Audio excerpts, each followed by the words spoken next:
8-ാം സങ്കീർത്തനമാണ് എന്ന് വായിക്കുന്നത്. മനുഷ്യൻ സൃഷ്ടിയുടെ മകുടം, അതാണ് ഇതിന് ഹെഡിങ് ആയിട്ട് കൊടുത്തിരിക്കുന്നത്. കർത്താവേ, ഞങ്ങളുടെ കർത്താവേ, ഭൂമിയിലെങ്ങും അവിടുത്തെ നാമം എത്ര മഹനീയം. അങ്ങയുടെ മഹത്വം ആകാശങ്ങൾക്ക് മീതെ പ്രകീർത്തിക്കപ്പെടുന്നു.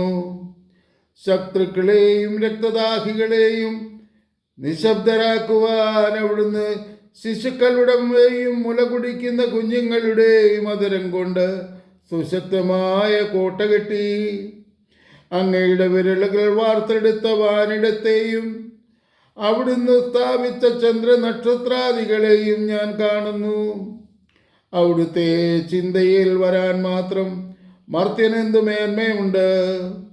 അവിടുത്തെ പരിഗണന ലഭിക്കുവാൻ മനുഷ്യപുത്രന് എന്ത് അർഹതയാണുള്ളത്.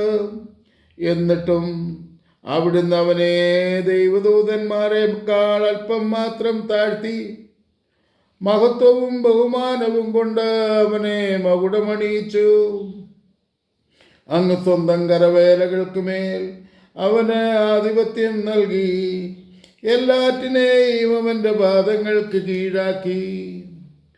ആടുമാടുകളെയും കാളകളെയും വന്യമൃഗങ്ങളെയും ആകാശത്തിലെ പറവകളെയും സമുദ്രത്തിലെ മത്സ്യങ്ങളെയും കടലിൽ സഞ്ചരിക്കുന്ന സകലതിനെയും തന്നെ.